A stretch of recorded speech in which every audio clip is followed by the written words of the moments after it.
Welcome to Bee Gees and Me. I'm David Fedor. I am beyond excited to be talking today with the three authors of Bee Gees Decades, a new book series about our favorite Brothers Gibb. This first book, focusing on their lives and work in the 1960s, will be available November 12th across the world and December 17th here in the States, right in time for Christmas, so get your orders in now. Let me quickly introduce you to my guests with info pretty much lifted from their website. The book, The Bee Gees in the 1960s, has left no stone unturned. In addition to getting to the bottom of all the information they could about these tracks, sessions, and albums spanning multiple decades, the three authors have also created a narrative that will make you feel closer to the Bee Gees and undoubtedly have a new perspective on the music, the story, and the legacy.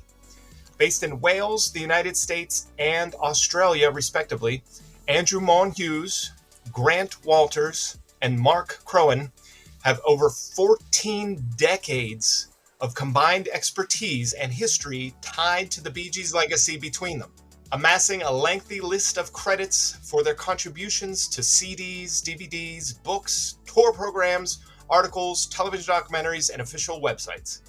In the year 2000, Andrew and Mark co-authored the expansive biography, Tales of the Brothers Gibb.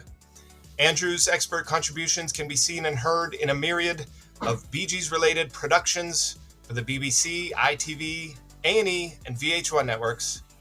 Mark, the foremost expert in the Bee Gees' Australian era, gifted his collection to the Queensland Library in 2016. We're going to have to talk about that. Giving away your Bee Gees stuff, I don't know how that sounds. He contributed liner notes to the 1998 compilation Assault the Vaults. Grant is an award-winning freelance arts writer for the Columbus Underground and Albumism. I've said both of those wrong.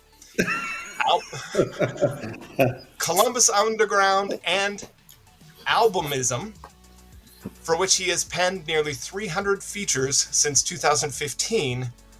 He is a prolific music interviewer, conversing with a diverse roster of artists, including Dionne Warwick, Midge Ure, Melissa Etheridge, Edie, Brickell, and Bryan Adams. Gentlemen, welcome to Bee Gees and Me. Thank you. Thank you. Very nice to be here. Good to be here. It is an amazing time to be a Bee Gees fan, and you three gentlemen have a lot to do with that because of the new book, Bee Gees in the 1960s, a part of the series Bee Gees Decades. And Andrew, I understand that today, the day that we are filming this and recording this, you got a special shipment in the mail. Coincidentally. I got half a ton of books. Congratulations. This is it. Oh, very nice. We haven't even seen this yet, so very nice. No. This is an exclusive to Bee Gees and Me, the actual physical book. So it's they about spell an my inch name thick. correctly, Andrew, because they didn't in the Russian version. Yeah, Mark Cohen.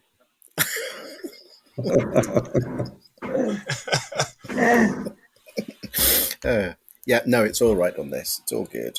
All good. Yes. This book is not only for, a general Bee Gees fan or somebody who might not know a lot about Bee Gees. People who know a lot about the Bee Gees will also love and find out new things in this book.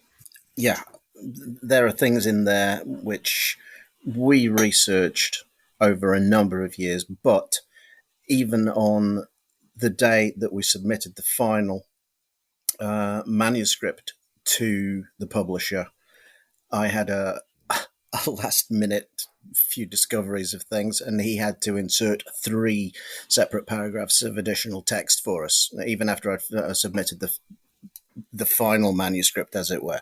There's been a lot of research put into this since we did Tales back in 2000. And there was a lot of research went into that, of course. So the additional stuff that we have found since then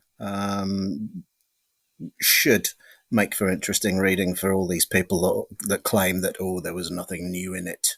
There most definitely is. a lot of new stuff in here, and I'm sure people will be quite surprised at the number of photographs that we have in the book, which have never been seen before as well. Yeah, it is quite exciting, and we'll get into that a little bit later, but I wanted to touch upon your BG fandom at the top of the show, because whenever I have people on, it's a lot of times people who are fans and people who are passionate about the Bee Gees. And one of the things that I know when I talk with people is getting that common bond about the origin story of how you become a fan. And first and foremost, of everybody, and I know you three included, we're a fan of the music first. So let's go. I'd like to briefly talk with each of you about your, as I like to call it, your origin story. We'll go geographically. That's not a word. I'm talking to three authors. Geographically? Yeah. From the bottom or from the top? Something. I think it's geographically. Why don't you go by who became a fan first? I think that's probably the way to go. That would be me. That would be me. All right, Mark, we'll start with you then. Mark, you're in Australia, and geographically from me, you're the farthest. It sounds like as well. So, we'll either way, we'll go fan first. Mark, how did you first get into the Bee Gees? Well, 66, and when I first heard Spicks and Specks, and whilst they'd been around for years and I was quite into music because I had older brothers, I don't have any recollection of seeing them on the bandstands, etc. That they were obviously on many times, but Spicks and Specks for me, and I like that. I specifically loved the sound of Barry's voice. Had a real tone I loved, and of course the harmonies. So I just loved that. I was a Beatles fan too, but the Beatles really struck me there from that point. Just Barry's voice and that unique harmony sound, and from then every song basically had that unique sound, and that's how I grew be a fan from there. Wow! So that was almost day one. Now, do you think your fandom had a little bit extra to it because of the Australia connection as well? Yeah, I would think so. It was interesting when they started to. I love Barry's voice, as I said, and I just his tones, richness, and he could almost sing anything. And so it was interesting also when they started to do the falsetto, because I love Barry's natural voice. So it took me to really a little while to come to appreciate what a beautiful instrument his falsetto voice is. It can go anywhere. He can do things with his falsetto that he can't do with his natural voice. So, but yeah, certainly the Australian connection is you've got a role to play, and you actually know people who knew them then.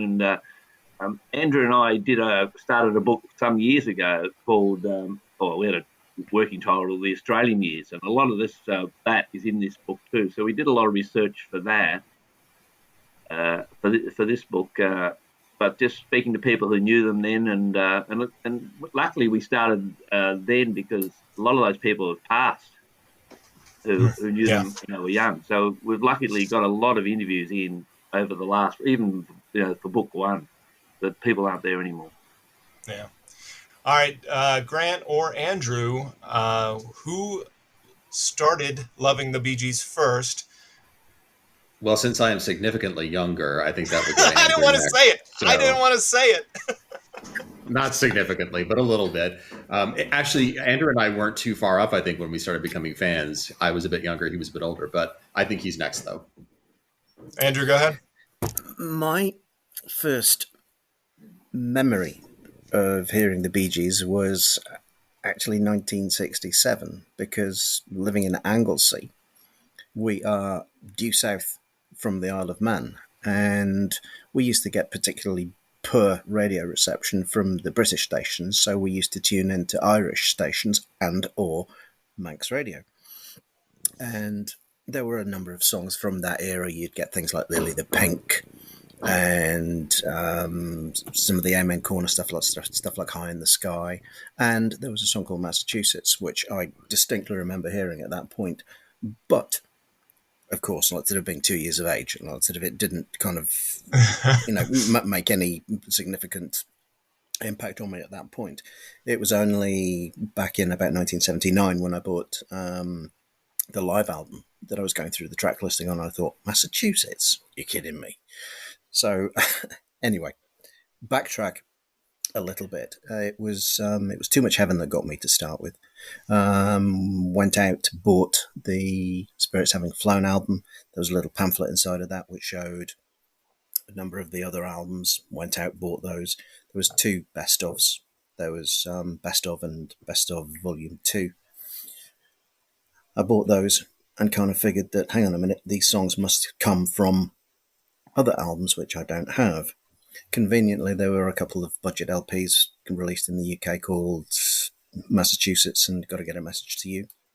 The first editions of which had pictures of the missing albums. So go out, buy those, and so on and so forth. 1984, got a job, bought Record Collector magazine to try and find that one elusive album, which at that point was Cucumber Castle. But then started finding singles. So you'd find the German version of World, and then you'd see that there was a Dutch version of it. Oh, actually, that's a poor example because the picture sleeve's the same on those. But, you'd find that the German picture sleeve was different to the French picture sleeve, which was different to the Norwegian picture sleeve, which was different to the Italian or the Spanish. And that's how I started getting into the collecting kind of side of things. It's just been a long ride. It's been a long, hard road for Andrew. Good heavens! I know. Like I feel like I'm on, I don't know, Miss World or something like that. It's been an incredible journey. So we'll go on to now Grant, who has yet to give his origin story. Grant, you said that you became a Bee Gees fan maybe around the same time as Andrew. When did you start getting into them? Yeah, well, my story I think is a lot less traumatic than Andrew's is apparently. So we'll it's so I became a fan of the Bee Gees very, very early on. I was very, very young, very little when I started hearing their songs and reacting to them, and so. I think much like Andrew, I think the first time that I remember viscerally hearing on the radio was Too Much Heaven, probably late 1978. Early 1979, and I was only 2 or 3 years old at that point in time. And I do very much have those vivid memories of hearing that music. I know a lot of people say that might be impossible, but it's not. But my mom bought me the Tragedy single, and from there we bought the Spirits Having Flown album. My parents already had a pretty healthy record collection, so they had Main Course and Best of Bee Gees, Volume 1 and 2. They had Trafalgar. And so, I began listening to all those records and loving those songs, from a very, very early age. I didn't really get involved very much in the fan community until probably about 1993 or 94. It was right after Sizes and Everything came out. I was in college at that point in time, and the internet was still really, really new. I mean, not everybody even got an email address at that point in time. You had to apply for one specially. And I started noticing as I was, sort of exploring what the internet was at that point, which was not very much, that a lot of artists had listservs that, where fans discussed things. And it was sort of this free, open forum for fans to come and discuss, things about different artists and why they love the music and things. And I noticed the Bee Gees didn't have one at that point in time. So I went to our IT department and said, hey, I'd like to do this. I'd like to host a listserv. So I actually began what's now known as the Words listserv that's been around for now, I guess, almost 30 years. That now a gentleman named Chris Mathis runs that out of his system. But that was one of the first places that a lot of us really started to interact with one another. So it was a really fun thing to be a part of. It's where I started, interacting with Mark and Andrew. And so that was kind of a fun venue for all of us. And, it still exists and people still use it, probably a little less so now with everything else that Facebook and social media has sort of provided. But, it was one of the first places where all of us got together to talk about the music and why we loved it. And so that was, fantastic. It was fantastic. Yeah.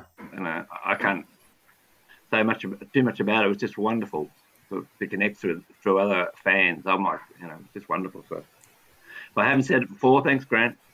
Yeah. Happy to do it. So now we know that, I'm segueing now into how the three of you got together to write this book. So tell me a little bit more about how the three of you connected for what was then one book. Yeah. And to talk about how you started with Sonic Bond, I think that's probably where everything kind of began, right? Yeah. A couple of friends of mine, Keith and Monica Damone, during the COVID lockdown, they wrote a book called On Track, Every Album, Every Song, about a group called Barclay James Harvest. And I ordered this book and saw that Sonic Bond Publishing, which is run by Stephen Lamb, very, very patient man.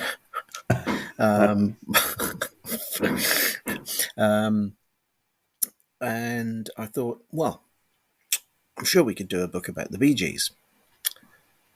How hard can it be? You know, just reviewing every album and every song. So Stephen came back very positive, saying, yep, that's it, I will do that.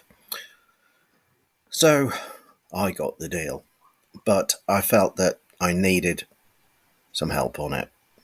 So I knew that Grant was a good writer because of the stuff that he does for, what's it called? Albumism? Yeah. Albumism and Columbus Underground. So, yes, something like that. You can't just make up a word and call it like that's albumism. That's all right. I'm sure the editor's going to love that. So. I mean, you can write the word, and that's good. And everybody should go to that website and or physical publication. It's a website, and yes, you should. Yes. Andrew's our project leader. He can do what he wants. So I asked Grant if he'd like to become involved, and I don't think I'd even pressed the send button, and I had a positive response. And Mark was then next on my hit list because obviously I've worked closely with Mark for a long, long time, and we tend to work quite well together. Mark is a very, very good writer, but he really needs to learn about things like full stops, commas, exclamation marks, question marks, quotation marks. He writes the longest sentences in the world. I take secret breath. But I think we work well together, Mark.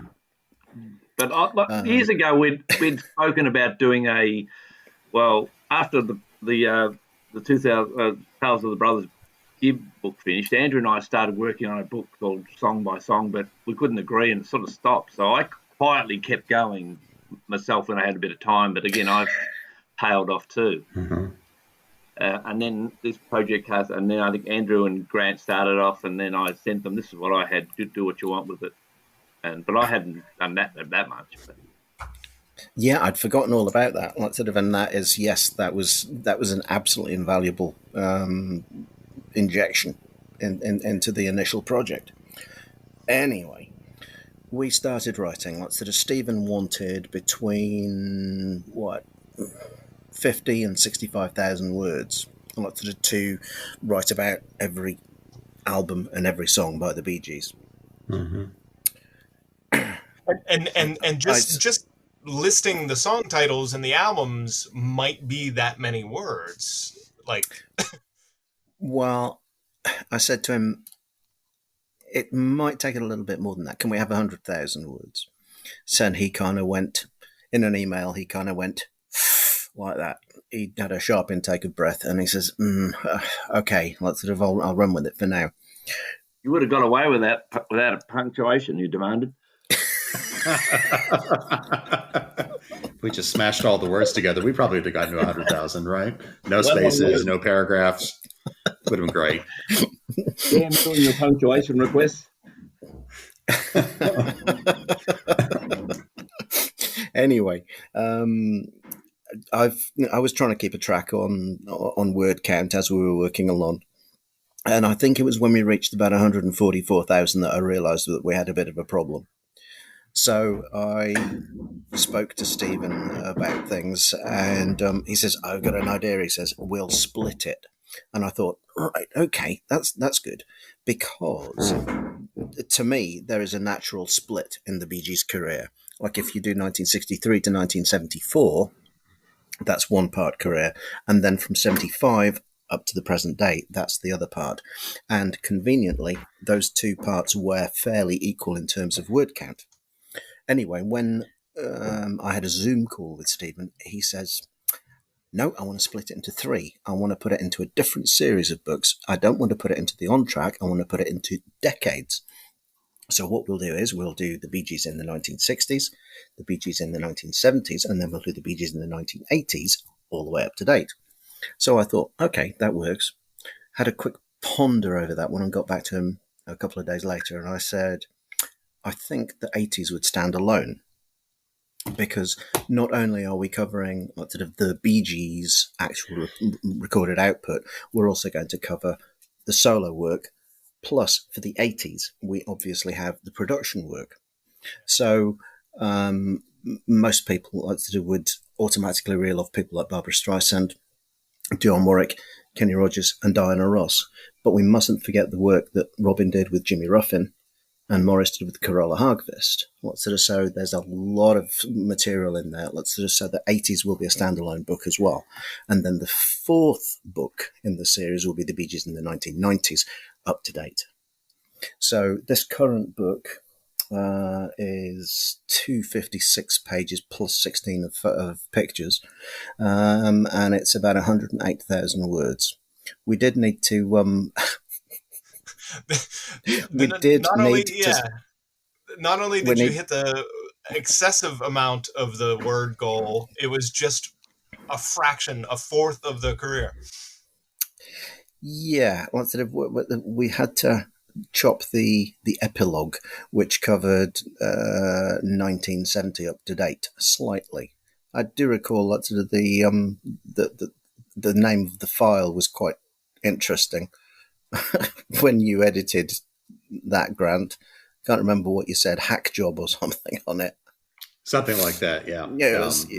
Yeah. I think it turned out okay, but obviously, the epilogue that we wrote obviously was sort of to describe the rest of their career. And so, I mean, from 1969 on, that's a lot, and so we felt there were tons of details that we wanted to include because, you want to paint a picture. I mean, one of the most successful recording careers in music history. I mean, how do you sum that up in a couple of pages? And so we were asked politely to please cut it down just slightly. And so I'm happy with the edit that we made.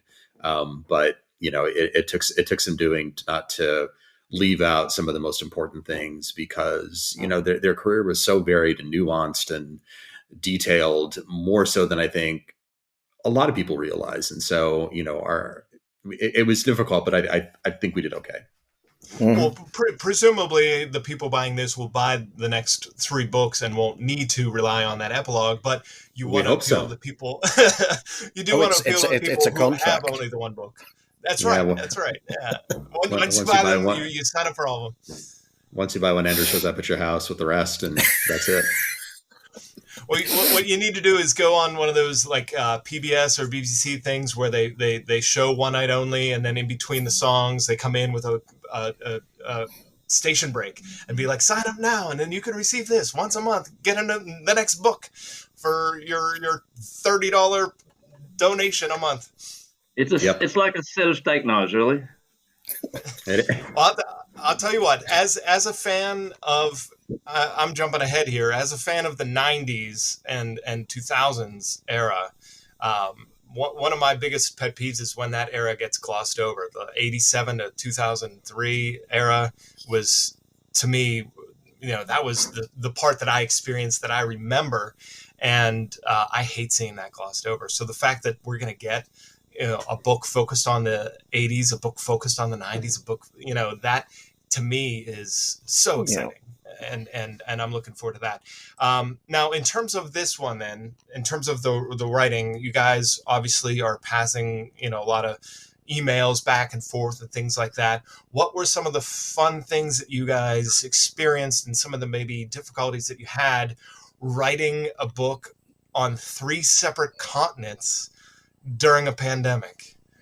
Well, aside from punctuation, I can say issues, which are totally unnecessary, by the way.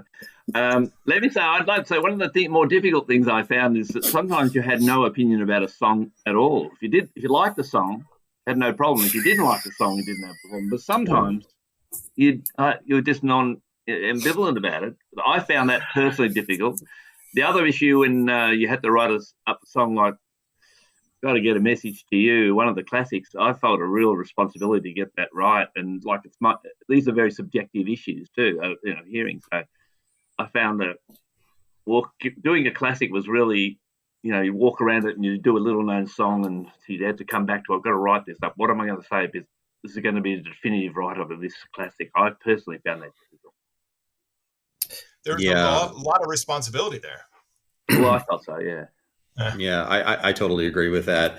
And, we had to be conscious of word limits and things like that, too. So, I mean, we probably could have written books about entire albums, and spent a lot of time really, digging into those. So it was, when you're writing a book like this, you have to be conscious that, you have to write it for somebody who's picking it up for the first time and maybe doesn't know anything about what you're writing about. And I don't know how many people there would be that would do that necessarily, but you can't make that assumption. And so, you have to include the details that I think are all very well known to many of us fans over the years. And so something that's common knowledge for, with the three of us might not necessarily be so for other folks.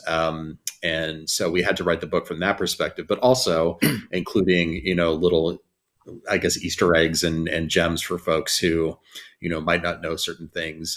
One of the things I think was really interesting was writing in 3 different versions of English. And I mean, the 3 of us are, from different places. And, even though we speak a common language, I think there are, differences in our dialects and in our references and, our, how we write and things like that as well.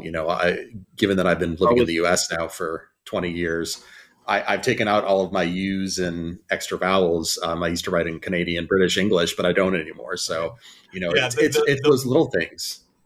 The month comes before the date and that sort of stuff. My wife and I were watching Great British Baking Show. We had to put the subtitles on last night because of some of the people's accents. They were speaking English, but we had no idea what they were saying. And we literally turned the subtitles on to determine it. So I remember when we did the book 1, there was the word tosser came into it. The Bee Gees were called tossers, La Tossers at one point. And I remember Joe Brennan in America went, well, what's a tosser? And I'm going, and I'm saying from Australia, I think it's like excuse the expression, a wanker, with a nerd tone of it. They're coming back and explaining actually what a La Tosser is. So we had this interesting discussion. Do you remember that, Andrew? Yeah. Although we never did Zoom, did we? No. They didn't have things like that back in 2000. No. Yeah, it was interesting. Like in Australia, you can call someone a bastard and it's okay. In other parts of the country, of the world, you can't. It's very. So we had. I do remember that conversation. What is what? On the point of reviewing the songs, I've been looking through reviews of a lot of the other Sonic Bond books, and some people have been saying that they don't agree with the writer's opinion of a certain song. I think having the 3 of us looked at each and every song, there's a more balanced view of that. As Mark says, like sort of somebody might not like the song at all, and somebody else might think really, really highly of it.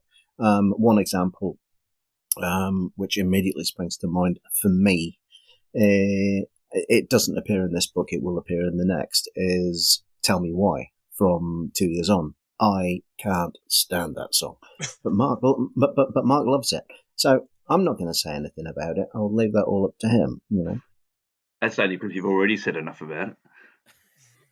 Well, but I do remember, like, there was one song, and Andrew came back to me and said, "Oh, you got to write more about it." I had nothing to give. I don't think Grant may have seen. You see something in other songs that other people do. and I think Grant finished that off for me. Yeah, Grant just went in there and put in one of his fancy words. Yeah. Yeah, my nickname is Effin' Fancy, and so that's become. I tend to be a little bit flowery, and so, but that's also an interesting challenge. Like I think our writing styles, are also a little bit different, and we also there's a house style that comes with the Sonic Bond books too. So we had to really keep all that stuff in check, and so I think what you get is a really decently, sort of neutralized version of all three of our styles, and then what Sonic Bond wanted from us too, because they had a list of things that they required and lots of different formatting that was weird and unusual. Like they wanted their full stops after quotation marks and things, and that's no, that was me. Oh, that was you. Well, that's not how we write over here. That's not how we typically write in America. And so I think all those things are really interesting to sort of navigate. And, we had some conversations about those and agreed to disagree. And, that was just sort of, thank heavens we have things like Google Docs now where, you can edit a common document. So we're not constantly firing edits back and forth. So that was, kind of a lifesaver where we could go in and, make real-time edits and not have to be concerned about, did somebody see that? Was there, how quickly does that get updated? So I think that was, I don't know how writers did that collectively before stuff like that was available. That would have been a tremendous challenge. Neither do I. And like I said, but we did it for previously with Tales, didn't we? You did. Well, let's talk about this book itself. Yeah, this 1960s book. It covers the Australian years and the Bee Gees' first fame. So the book actually works out to be this great cliffhanger ending because the group breaks up and, the next decade begins and who knows what's going to happen. What? Spoiler alert. Sorry, if you haven't read the book or paid attention in the past 50 years. But you guys were kind of mentioning a little bit about how it's kind of, a narrative about the storytelling of their lives, but then also breaks into then listings of songs. And then under the listings of songs, you have facts about the songs, but it's not like, I don't want to give the impression that it's a list. I was surprised. So you guys sent me a advanced copy PDF of the book earlier this week, and I spent the past 3 days doing nothing but binge reading this book. 3 days? It took you 3 days? Well, I have 2 kids and a drinking problem, so that slowed me down. Plus the punctuation issues. What I was surprised at was how it did get me emotionally involved more than I expected. How it did connect me to the music, and it's not a textbook or a reference book, that it read very well. And I give you guys tremendous applause and props for being able to pull that balancing act off. Thanks. Yeah, Thank you. We're happy with that. It's sort of a marriage of what Mark and Andrew did with and others with the Tales book, and then Joe Brennan's original Gibb Songs website. I mean, Joe was really the first person to sort of do that kind of song by song breakdown of everything. And I think Joe probably has less narrative about the songs built into them. There's some there, but his whole project was to basically collect them all, because I don't think anybody had done that to that extent before. And so, a lot of credit goes to Joe, for doing that original work, because I mean, every Wikipedia entry that you read is all Joe stuff. And so people have just pilfered it. And so, he had a lot of credit goes to him for building that. He was really, the OG of that information. So yeah, I think we were happy with how we built those in. And, there's a larger story. There's not just their musical context, but there's also their personal lives. There's also a lot of societal stuff going on. The Bee Gees' career was long enough that it really reflected the history of pop music. And so, when they were making music in the late 60s, I mean, their music was tied up in all of the stuff that was going on in the world, anti-war demonstrations, economic issues, social issues, racial issues, sexual revolution, all that kind of stuff. And so those songs didn't happen in a vacuum. I mean, I think the Bee Gees get unfairly criticized for not writing substantially about the world, substantially about social issues. I think they they've often said that they do, but they're abstract. And so, but those songs weren't made in a vacuum. They were seeing and experiencing those things as well as young people. So, I think we felt a responsibility, as Marcus said before, to make sure that, we reflected that. So there is some commentary in there about why these songs are important. New York Mining Disaster is a great example of how it reflected the Aberfan disaster that happened in Wales, which really hadn't come recently into public consciousness again until folks started watching The Crown, and there was an episode dedicated to that. And so, so very interesting stuff. And so there's, it's just some of those things that we wanted to make sure, were a part of the narrative too, because like I say, they didn't just go into the studio. I mean, they were experiencing all the revolution happening in the world and continue to. So it was really fascinating to pull some of that stuff out. Something else as well was the extensive detail about the Australian years. I know I get upset about having the 87 through 2001 get glossed over. I'm sure a lot of fans don't like the Australian years getting glossed over as it does, because as far as, the documentaries know, they moved to Australia for a little bit and came back and boom, they were superstars. Mark, you're in Australia. You experienced a lot of that firsthand. Tell me about all not only the songs that they did, but all the people that they worked with while they were there for those years. Well, what was extraordinary about those they weren't that successful, but at the end of their recording era in Australia, they had a whole lot of people come in and record their songs in this studio they had free access to, and they'd left. And I would have been 12 then, which makes me about 30 now. It seems like the radio, it was like Satellite 1978 again, because in 67 we had the Bee Gees, Tricks and Specs was still in the air being played, John Blanchfield, Ronnie Burns, little artists were having, the radio was awash with these songs which had been written by the Bee Gees. And people didn't realise then, and that's what really struck me, man, because they'd spent so much time in the studio before they left. And all of a sudden in January, March, Andrew, they started to come out, and they weren't all hits, but they were on the radio. Ronnie Burns was a unknown out of Australia, but he was a very successful pop star in Australia, as the term was then, and he had two big hits in a row with Bee Gees songs. So it was. They have a huge. Their impact here was extraordinary, particularly at that time. They really got their stuff together in terms of what was required to write a hit song. At that later in '66, they seemed to get it. Now the underappreciation that they received in the '80s. Well, underappreciation is even lightly referring to what they experienced in the '80s, but that underappreciation kind of stems from the Australian years as well. They did all this work. They had all these great hits, but they weren't necessarily receiving the fame. Well, the thing is, you got to remember, it'd be like similar to I think the Osmonds. Well, they grew up on our TV screens as children, and I don't think people quite took them seriously as they matured and became a group as such. A lot of people a little bit older than me saw them as kids in short pants singing songs. So when all of a sudden they started producing some good stuff, we just took them for granted. I didn't, because I hadn't seen them, and they were older than me. So depending on what age group you speak of an Australian, it depends on what their memories are of them. So, had they not left Australia, they would have had probably two hits and done the circuit for the rest of their life around here. Yeah.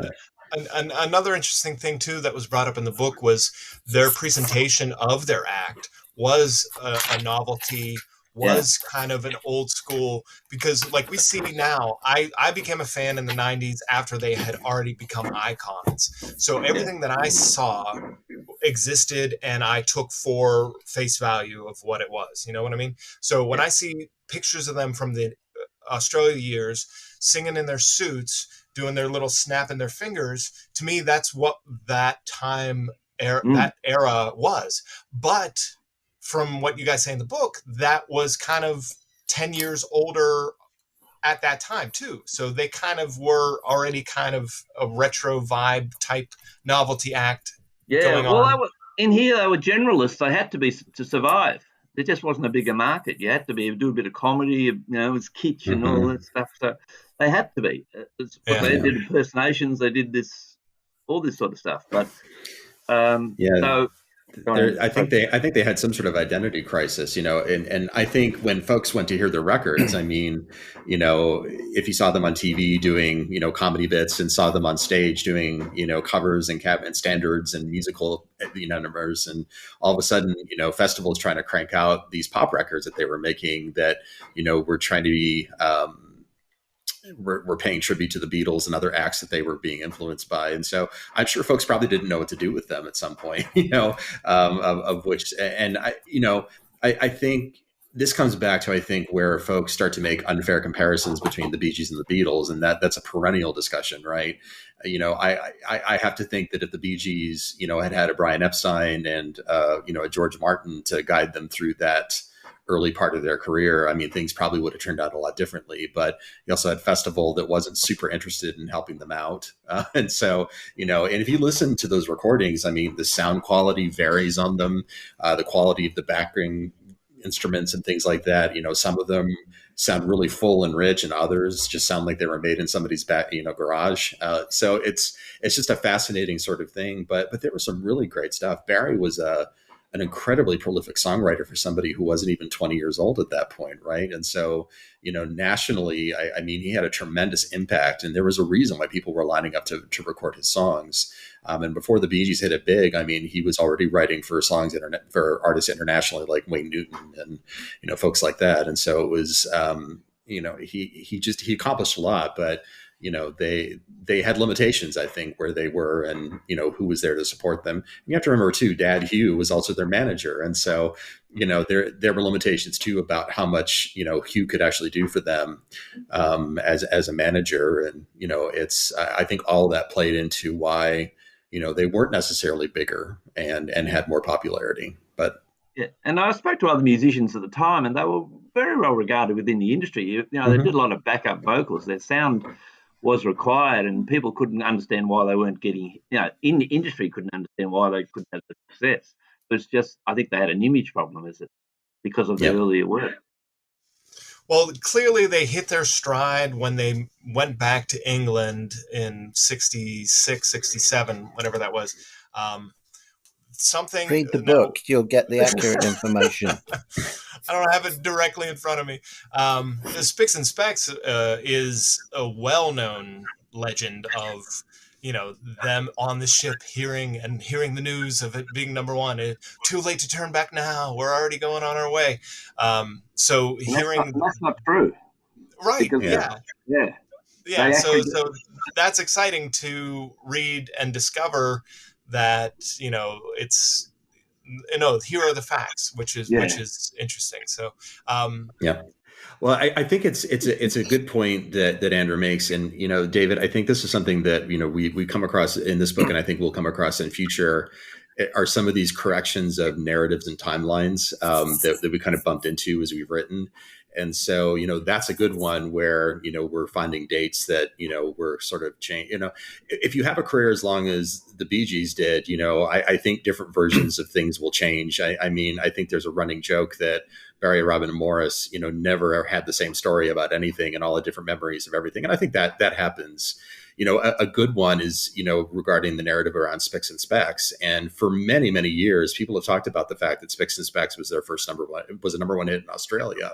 And it actually wasn't. It was a top 10 hit. And their first place where it hit number one was in New Zealand. And it didn't do that until 1967, after Bee Gees first had come out, when they were already in England and working on their second album. And so, it's some of those little things, that you come across in their history that become popular things that everybody says, and eventually they just reveal themselves to be untrue, and you have to kind of go back and go like, wait a minute, that didn't seem to fit in the timeline. So we made some of those discoveries as we went, and that was one of them, and I think those are important.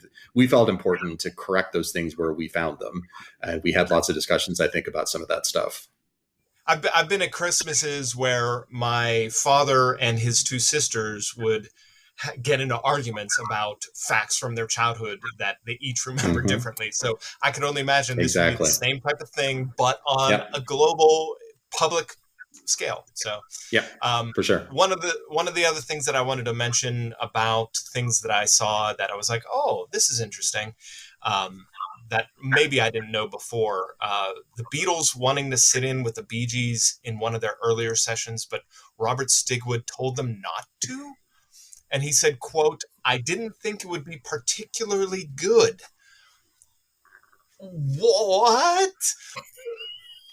Did Robert Stigwood actually prevent the Fab Four and the Brothers Gibb from actually being in the same record studio? What could have been? What could have been? Yeah. It's one of those strange ones. I don't know why he would have prevented that. Managers. There's also a story that. Sorry to interrupt, Andrew. There's also a story that I think somebody suggested Andy Gibb's songwriting should be expanded. He should get some help along. He's writing on his own, and he suggested writing with John Oates, John Oates. Is that right, Andrew? Mm-hmm. And Stigwood put the kibosh on that, but saying, "Nah, let's keep it in the family." And it would have been so helpful for Andy, I think. Yeah, it's strange. Like, sort of, Stigwood had a lot of control, and probably too much. Like, sort of, hindsight's a wonderful thing. And I've always said that the Bee Gees have been the most mismanaged group in the history of popular music. You kind of think, they were on such a roll, like, sort of back in 77, 78, 79, and this is the example that I will always use, where they had the 6 number ones on the trot. But you think, why did they give If I Can't Have You away? Why did they give More Than a Woman away? If they had put those 2 singles out as the Bee Gees versions, we could have been talking 8 number ones on the trot there. People were just buying product. And let's face it, without any bias here, the Bee Gees versions of those 2 songs are far superior to the ones by Elliman and Tavares. Well, as somebody who started listening to the Bee Gees in the 90s, I didn't know that the other 2 versions would have been the singles and the Bee Gees versions were, released later or were just released on the Greatest album. I had always just assumed that those were the versions. So yeah, they definitely should have been. They are far superior, and, they were the hottest act in the world. Why wouldn't you? Yeah. But there were lots of other decisions, over the years, and it goes beyond the Stigwood era. There were other things, which, in my opinion, have been done incorrectly. But there's another book in that, The Bee Gees, the way it should have been. Yeah. Well, I think, David, as we've kind of gone through, I mean, there are always more questions than answers, and so you'll notice that sometimes we use the words reportedly and supposedly, and so sometimes allegedly. Allegedly, things like that. So. Things that multiple folks have told us or that we've learned from, people who are close to them or from different sources. I mean, we always have to be careful about that. But, all those questions kind of exist, like the one about, the Beatles and the Bee Gees being in the same studio together about, often we just have no explanation for why that didn't happen. And so that becomes the tough part about writing a book like this is, the speculation. And, the Bee Gees have been sort of secretive about a lot of things throughout their career.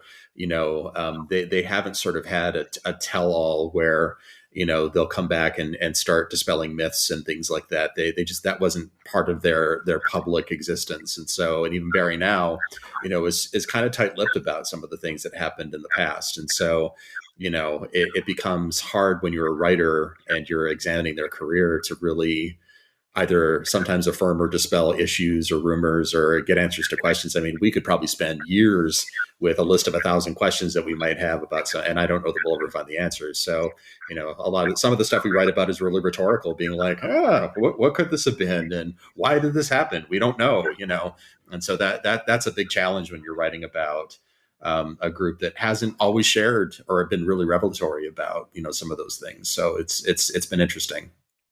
Look, I noticed when I interviewed for a lot of the Australian artists, you end up telling them what you want to hear because they can't remember.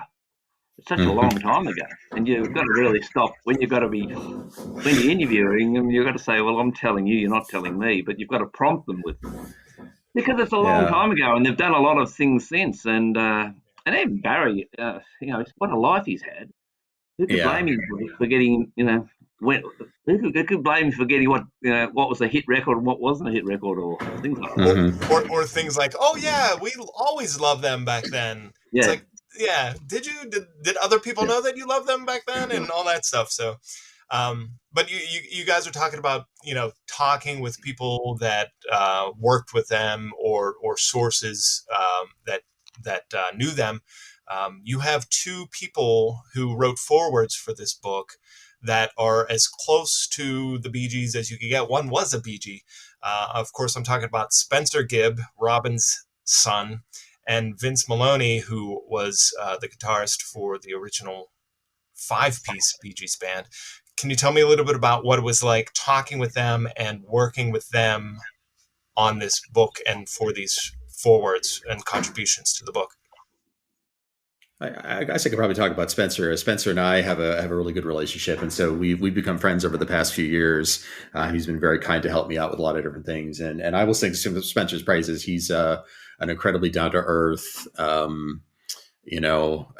generous individual, and so he's been really instrumental. I mean, Spencer shares stories with me. There are some things that I will talk about, and some things that I won't, based on that conversation. But he's been involved, he's seen bits and pieces of the book and, has interjected a couple of things here and there, for that will probably show up a little bit further. I mean, Spencer wasn't alive during the 1960s. So, I think he addresses that in his forward a little bit that, he sort of loves that music much in the same way that fans do, in the sense that, even though it was something that his dad created with his uncles, that, he wasn't there to viscerally sort of experience it. And so, he's sort of like the rest of us, that he sort of has admired it from afar, or at least maybe a little bit closer than the rest of us have. But, Spencer.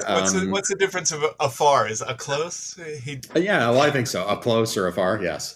But Spencer has had a really interesting life with as a member of the Gibb family. But he's a working musician and an artist and a photographer, and so he's very much he's very much his own entity now. But he'll point things out and talk about that opening stretch on the documentary where they show the limousines driving towards the stadium in Dallas where they performed, during the Spirits Having Flown tour. He's like, yep, that was me. I was in the second limo, or, and so it's just fun to hear some of that stuff. And so when I asked Spencer to write that, because I think he has, of course, a really affectionate and knowledgeable perspective as a member of the Gibb family. But, Spencer's also a musician and a fan of music, just like the rest of us are. And so I think he also has some really objective, opinions about some of that music, and just like the rest of us do. And so that was, those are conversations he and I have pretty frequently. So when he wrote the foreword, you see that very much reflected, that I think he can talk about the fact that, yes, I've been a part of the Gibb family and I know intimately sort of a lot about what they did, and because I was there. But there are other places where, he talks about the Bee Gees music and, very much as sort of a person outside looking in, and has a really good sort of lens about, the music quality and, what went into making those records and the technical things, because he's an engineer and a producer and he understands that. So, so that was really important perspective, I think, for us to have. And so we've had lots of great conversations about this book and about others. So that was, it just seemed, like a no-brainer to ask him to write the foreword. And of course he certainly did that, which was great of him. So thanks, Spencer. Awesome. And all right. And then of course, also Vince Maloney is also one of the foreword writers. Can Andrew, Mark speak a little bit about including Vince in on this book? I'll go on that one if I may. I hooked up with Vince a few years ago now, when he was part of the Italian Bee Gees tour in Germany. So I did about a week on the road with them that was just when Blue Weaver and Dennis Bryan were part of the band. Vince wasn't aboard at that point, and then of course they announced that Vince was going to be on. So I decided to go to Berlin for a week, and I hooked up with them again, and I actually got a seat on the bus next to Vince, and when we went to a restaurant after the gig, it was bizarre. None of this was planned. I had Dennis sitting on one side, I had Blue sitting on the other side, and I had Vince sitting across the way to me. Lots of it was, whoa, what's going on here? It was just totally bizarre, but it was fantastic. It was great stuff. Anyway, the next morning at the hotel, I sat down with Vince and had a 5-hour chat with him about the Australian years and the 67 through 68 era. Got it all recorded. It was fantastic. And he's such a nice guy. Sort of really softly spoken. Still got that Australian accent, very mild Australian accent. And just such a nice man. So when we were writing this book, I thought, Grant said, I'll see if I can get Spencer to do something for us. And then I thought, well, are there any real rules involving forward writing? Can't we have 2 forward writers? So I made an approach via his social media account. I've got Vince's personal details, but I thought I'll go in via Vince Maloney Music. And Jonathan, who runs that for him, Jonathan of the Jigsaw scene and now the Tall Poppy Syndrome, has been extremely helpful as a go-between. And Vince recorded some more quotes for us to use for the book, and he wrote the foreword for us. Again, I added some punctuation. We know Mark didn't do it. It's an Australian thing. And Vince has kindly agreed to sign a number of books for us. Those books that were sold directly through our website, bgsdecades.com. We've sold a number of books through that. I've taken delivery of them today. Vince at the moment is on tour with the Italian Bee Gees. So that tour ends on the 19th of November. The following week, I hope he will be back in the UK and I can see a road trip coming on. So I'm going to be heading south and getting those signed. And just as soon as they're all going to be winging their ways to all corners of the globe. So one of those is going to be coming here. Yeah, one of those is going to be coming here to me, and I can't wait. I'm excited to get that as well. So that's really cool. So we've already been discussing who we'd like to do the 70s, 80s, and 90s, haven't we? We've targeted a few people. So we're not going to even mention who they are, because you'll only be disappointed if they say no. It's true. Yeah, that's understandable. Do you have any other kind of teases that you could give our listeners or our viewers for the 70s or 80s books, 90s books? Gets his little notepad out. There's a few little things that I've been working on. Well, I'm interested to hear these too, because I'm not sure that I know. So, yeah, I've mentioned these. Mark might not know about them, but because he ducked out of our last Zoom conference. I was dying. Mark was a little under the weather when last time we met. So yeah, that's wind. That's what it was. I've done a bit of background work on Sing a Read Song, and it's interesting how old the project actually was. It took about 9 years to develop. to what it actually was, which is quite unbelievable that it turned out so badly. There are also things that we will be revealing. If you take a look at Joe Brennan's website, you'll see a song called Bunker in there, and we will be revealing what exactly Bunker was and what the song developed into. There's Wait, something. is it a song? Is it a song that we know? Maybe. There's also something that we got rather excited about a couple of months ago. There's a collaboration with one of the Hollies and a steel band. That was quite an interesting one. We've heard the music. There's also quite a lengthy piece that I've written about Crimson, a band called Crimson, not King Crimson. It's a band called Crimson, and Rupert Crimson.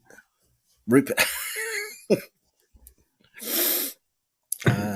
They developed into something else as well, but there is part of that story which culminated in the only record ever released on the Moby Productions record label.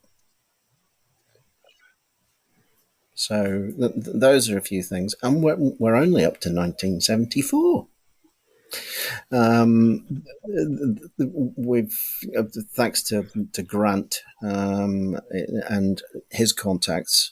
I think we've got a couple of rather interesting interviewees coming up, haven't we, Grant? We do, yeah. We have a few folks that I think we're going to try to talk to and get some more insight and things like that. You know, the 70s is always interesting because it's the chunk of the Bee Gees career that's always talked about the most. But you know, it's interesting to me how little time or how little there is available to some folks about those recordings and how they were made. And so, you know, I wrote some articles for Albumism in the past few years that really go into depth. I mean. Albie Gould and Carl Richardson are two folks that I connect with fairly regularly, really great guys. And every technical nuance that you ever wanted to know about those albums, I mean, incredible. So I know that there'll be more of those things for folks to discover on some of those projects that, you know, I think folks know very well on the surface level and things they've seen in films and, you know, things like that. But just that new documentary had them and showed the drum loop stuff that they were talking about looping and that was fascinating. And it was just a little part of that documentary. I could have watched a half an hour worth of them just explaining that stuff. Yeah, that drum loop got a lot of mileage. That drum loop was used, you know, of course, on Staying Alive, but also More Than a Woman in Love. I mean, they maximized the heck out of that thing and probably used it in more ways than they could probably even remember. So that little creation that they made, I mean, had a long life. So it really was an innovation. I mean, nobody had done that to that point. And I mean, Albie and Carl really are geniuses. Albie right now works for Sony. Albie invented the some form of CD. It was the one where there was content. So it was the CD-ROM versions of CDs. So when you used to buy an album and on the flip side, there would be, you know, videos and content that you put into your CD-ROM drive. I mean, Albie invented that. So, I mean, he's not just a producer. I mean, the guy is, I mean, really, he's a brain and a half. He sort of mesmerizes me talking to him. They can't remember song titles, but, you know, sometimes they can. But they know, you know, we used this splice of tape and it was this long and it had this detail and it was this, you know, they remember all that stuff. It's amazing. It truly is. That's the stuff that I love. And as a Bee Gees nerd, I've always thought about like little snippets of the song that sound like something. I'm like, what is that something? That sounds like somebody saying something played backwards or something like that. Mm-hmm. That's always the stuff that I'm like, I need more information about that, and it's never found anywhere. So thank you for finding those things for us. There'll be more. Awesome. Well, thank you, gentlemen, so much for joining me. I am excited to get the physical copy of the book in my hands, and good luck with writing the rest of the series. Thank you. Thank you. Thanks Thank for you, having David. us. Appreciate it, guys. David. Bye-bye. Cheers.